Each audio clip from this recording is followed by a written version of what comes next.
Halo semua, perkenalkan nama saya Zikra Bagaskara. Pada video kali ini saya akan mereview mengenai konstanta dielektrik untuk menganalisis kadar air pada bidang pangan. Nah, sebelum itu saya akan sedikit menjelaskan tentang kadar air.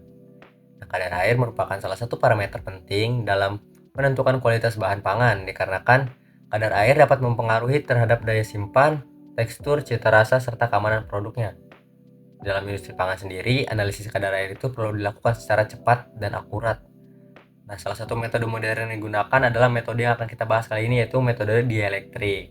Nah, metode ini juga memanfaatkan sifat listrik bahan pangan untuk memperkirakan kandungan air di dalamnya.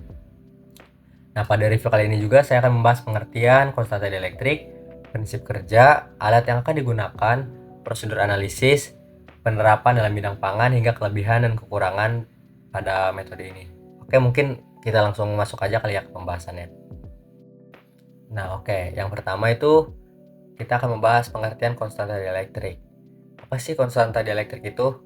Nah, konstanta dielektrik itu adalah kemampuan suatu bahan dalam menyimpan energi listrik ketika berada di dalam medan listrik. Nah, setiap bahan pangan itu memiliki nilai konstanta dielektrik yang berbeda tergantung pada komposisi bahannya. Di dalam bahan pangan sendiri, air memiliki konstanta dielektrik yang sangat tinggi dibandingkan beberapa komponen lain seperti protein, karbohidrat, maupun lemak. Nah, karena itu juga perubahan kadar air ini sangat mempengaruhi sifat listrik pada bahan pangan. Nah, di mana semakin tinggi kandungan air pada suatu bahan, maka nilai konstanta dielektriknya juga akan semakin meningkat. Hubungan inilah yang akan dimanfaatkan pada metode ini untuk memperkirakan kadar air secara cepat. Nah, metode ini juga termasuk metode non-destruktif, dikarenakan sampel yang digunakan tidak akan rusak selama proses pengujian berlangsung nantinya. Nah, pengukuran ini juga dapat dilakukan tanpa preparasi yang rumit, sehingga lebih praktis untuk digunakan dibanding beberapa metode konvensional. Nah, oke lanjut. Yang kedua itu, kita juga akan membahas prinsip kerja dari metode ini. Nah, prinsip kerja metode dielektrik itu didasarkan pada interaksi antara bahan pangan dengan medan listrik atau gelombang elektromagnetik. Nah, teman-teman, ketika bahan dikenai medan listrik, molekul air yang bersifat polar itu akan bergerak mengikuti arah medan listrik tersebut. Nah, pergerakan molekul air akan menghasilkan perubahan sifat listrik yang kemudian akan dibaca oleh sensor alat. Nah, di mana semakin tinggi kadar air suatu bahan, maka respon listrik yang diterima atau dihasilkan juga akan semakin besar. Nah, nilai tersebut yang kemudian akan diolah oleh alat menjadi data kadar air. Nah, di dalam metode dielektrik ini juga biasanya digunakan parameter seperti permitivitas, impedansi, kapasitansi, dan konduktivitas listrik untuk mengetahui sifat listrik pada bahan pangan tersebut. Nah, karena pengukurannya dilakukan secara tidak langsung, maka hasil analisis biasanya juga perlu dikalibrasi menggunakan metode seperti digunakan metode standar seperti oven agar hasil pengukurannya menjadi lebih akurat. Nah, setelah memahami prinsip kerja dari metode dielektrik ini, kita akan lanjut membahas alat yang paling umum digunakan pada metode kali ini. Nah, alat yang paling umum digunakan dalam metode dielektrik adalah moisture meter. Nah, alat moisture meter ini bekerja dengan membaca perubahan konstanta dielektrik bahan akibat kandungan air yang terdapat di dalam sampel tersebut. Nah, alat ini itu mampu memberikan hasil pengukuran hanya dalam beberapa detik sehingga sangat praktis untuk digunakan. Nah, moisture meter itu banyak digunakan dalam mengukur kadar air seperti kadar air pada gabah, jagung, kopi, gandum, tepung, dan beberapa bahan pangan kering lainnya. Nah, selain moisture meter, terdapat juga kapasitas sensor yang bekerja berdasarkan perubahan kapasitansi listrik bahan. Kemudian teknologi yang lebih modern juga menggunakan microwave dielektrik sensor dan radio frekuensi sensor. Nah, sensor ini juga memiliki sensitivitas lebih tinggi dan dapat digunakan untuk monitoring kadar air secara real time dalam industri pangan. Nah, setelah kita mengetahui alat yang paling umum digunakan untuk metode dielektrik ini, kemudian kita akan membahas prosedur analisis kadar air menggunakan metode dielektrik nih, teman-teman. Nah, di dalam analisis kadar air menggunakan metode dielektrik, terdapat beberapa tahapan prosedur yang perlu dilakukan. Nah, tahap pertama adalah menyiapkan sampel pangan yang akan kita uji. Nah, sampelnya itu harus dalam kondisi homogen agar pembacaan sensornya lebih stabil. Kemudian pada bahan seperti biji-bijian atau tepung, sampelnya biasanya dibersihkan terlebih dahulu dari kotoran-kotoran yang terdapat pada sampel yang akan kita uji nantinya. Nah, kemudian tahap berikutnya yaitu melakukan kalibrasi alat. Nah, kalibrasi ini sangat penting dilakukan karena setiap bahan pangan itu memiliki karakteristik dielektriknya yang berbeda-beda. Nah, setelah selesai dikalibrasi atau setelah alat siap, nah kemudian sampel dimasukkan ke ruang pengukuran atau sensor alat. Nah, sensor ini yang kemudian akan memberikan medan listrik atau gelombang elektromagnetik pada sampel yang akan kita uji. Nah, kandungan air di dalam bahan pangan itu akan sangat mempengaruhi respon listrik yang akan diterima oleh sensor. Nah, kemudian setelah sensor menerima respon listrik, data hasil pengukuran kemudian diproses oleh sistem alat dan akan ditampilkan dalam bentuk persentase kadar air. Nah, setelah tahapan itu semua selesai, kemudian masuk ke tahap terakhir, yaitu mencatat hasil pengukuran dan membandingkannya dengan metode referensi seperti metode oven untuk memastikan keakuratan hasilnya. Nah, setelah kita memahami prosedur analisis kadar air menggunakan metode dielektrik, kemudian kita lanjut membahas penerapannya pada bidang pangan. Nah, analisis kadar air ini juga sangat penting dalam bidang pangan. Kenapa? Karena kadar air itu dapat mempengaruhi kualitas dan daya simpan produk, teman-teman. Nah, bahan pangan dengan kadar air lebih tinggi itu lebih mudah mengalami kerusakan diakibatkan karena pertumbuhan bakteri, jamur, dan mikroorganisme lainnya. Oleh karena itu, pengukuran kadar air ini menjadi bagian sangat penting dalam quality control di industri pangan.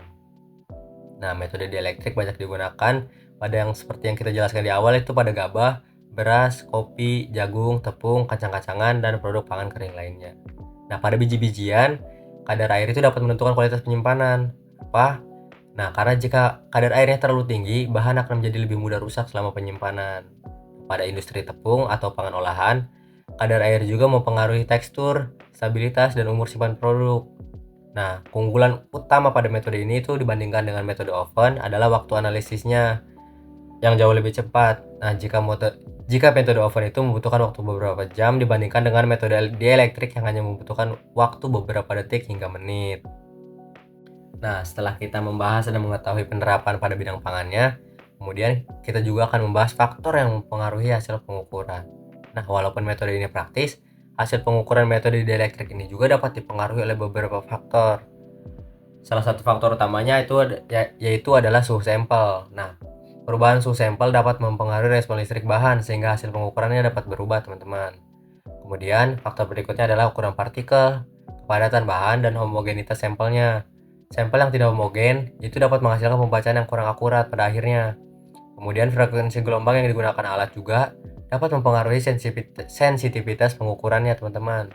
Nah, oleh karena itu juga proses kalibrasi sangat penting dilakukan agar hubungan antara nilai dielektrik dan kadar airnya sesuai dengan karakteristik bahan pangan yang akan dianalisis. Nah, oke, kita akan lanjut membahas kelebihan dan kekurangan metode dielektrik.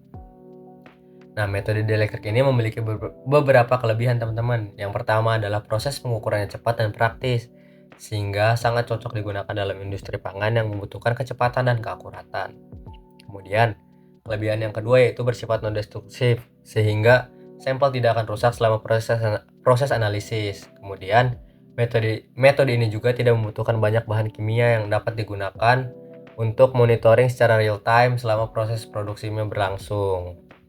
Namun, di balik kelebihan-kelebihan yang sudah saya sebutkan tadi, metode ini juga memiliki beberapa kekurangan nih. Yang pertama itu hasil pengukurannya sangat dipengaruhi oleh kondisi sampel seperti suhu, kepadatan, dan homogenitas bahannya. Nah, selain itu juga alat ini juga memerlukan proses kalibrasi khusus agar hasil pengukurannya tetap akurat. Nah, jikalau kalibrasinya tidak sesuai, maka hasil yang diperoleh dapat berbeda dari metode standar laboratorium. Nah, oleh karena itu juga metode dielektrik biasanya digunakan sebagai metode analisis cepat dan pendukung quality control. Nah, lanjut kita akan membahas perkembangan teknologinya. Saat ini teknologi dielektrik itu terus berkembang seiring kemajuan teknologi pangan, teman-teman. Nah, banyak penelitian sudah menggabungkan sensor dielektrik dengan teknologi microwave, Internet of Things atau IoT, dan machine learning untuk meningkatkan akurasi analisis kadar air. Nah, di dalam industri modern, sensor otomatis memungkinkan monitoring kadar air dilakukan secara langsung atau real time selama proses produksinya berlangsung. Nah, perkembangan ini juga menunjukkan bahwa metode dielektrik ini memiliki potensi besar untuk pendukung industri pangan modern yang membutuhkan proses cepat dan efisien. Nah, setelah kita membahas dan memahami dimulai dari pengertian metode dielektrik hingga ke perkembangan metode dielektrik, kita dapat menyimpulkan bahwa konstanta dielektrik memiliki hubungan erat dengan kadar air di dalam bahan pangan nih, teman-teman. Nah, konstanta dielektrik memiliki hubungan erat dengan kadar air di dalam bahan pangan nih, teman-teman. Nah, konstanta dielektrik memiliki hubungan erat dengan kadar air di dalam bahan pangan nih, teman-teman. Kita dapat menyimpulkan bahwa konstanta dielektrik memiliki hubungan erat dengan kadar air di dalam bahan pangan nih, teman-teman. Karena metode dielektrik itu memanfaatkan perubahan sifat listrik bahan akibat kandungan air, sehingga pengukuran kadar airnya dapat dilakukan dengan cepat dan non-destruktif. Nah, metode ini itu banyak digunakan dalam industri pangan dikarenakan praktis dan efisien. Meskipun tetap membutuhkan proses kalibrasi dikarenakan agar hasilnya lebih akurat. Nah, mungkin cukup sekian review dari saya. Mohon maaf bila masih banyak kekurangan untuk teman-teman bisa pahami, dan mohon maaf juga bila terdapat salah-salah kata. Terima kasih teman-teman yang sudah menonton. Sampai jumpa di video berikutnya nanti, teman-teman.